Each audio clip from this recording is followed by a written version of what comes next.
Good morning, Michael here, and today's meditation we're looking at Psalms 91, verse 7 and 8, with the exposition coming from the Treasury of David by Charles Spurgeon.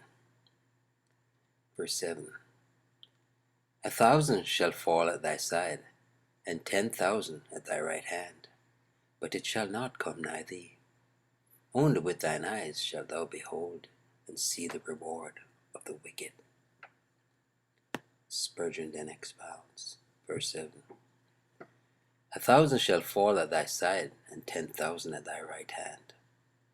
So terribly may the plague rage among men, that the bills of mortality may become very heavy and continue to grow 10 times heavier still.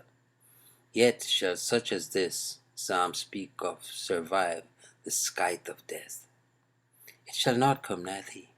It shall be so near as to be at thy side, and yet not nigh enough to touch thee. Like a fire it shall burn all around, yet shall not the smell of it pass upon thee. How true is this of the plague of moral evil, of heresy, and of backsliding! Whole nations are infected, yet the man who communes with God is not affected by the contagion. He holds the truth when falsehood is all the fashion. Professors all around him are plague-smitten. The church is wasted. The very life of religion decays.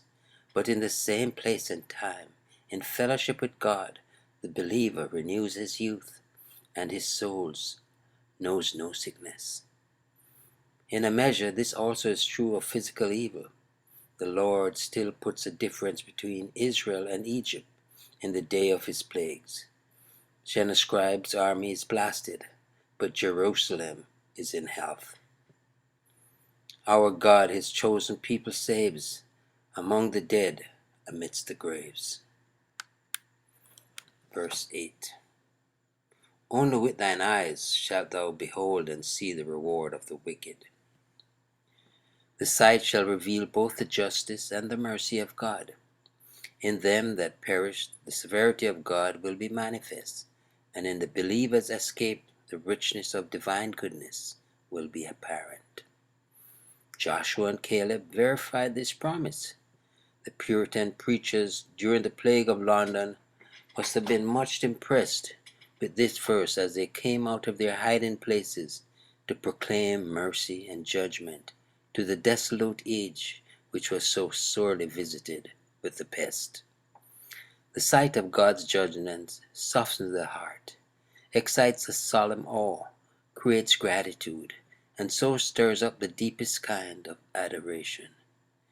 It is such a sight as none of us would wish to see, and yet, if we did see it, we might thus be lifted up to the very noblest style of manhood. Let us but watch Providence, and we shall find ourselves living in a school where examples of the ultimate reward of sin are very plentiful. One case may not be judged alone, lest we misjudge, but instances of divine visitation will be plentiful in the memory of any attentive observer of men and things.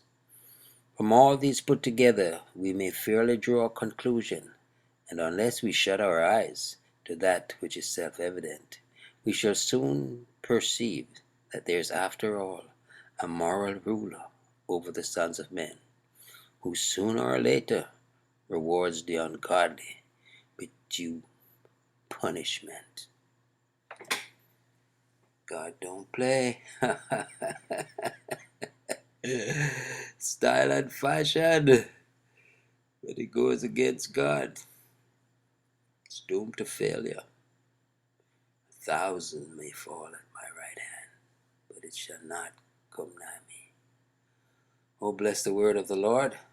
Trust you enjoyed this meditation. Michael here, declaring yet again, Jesus is Lord. Until next time, be blessed.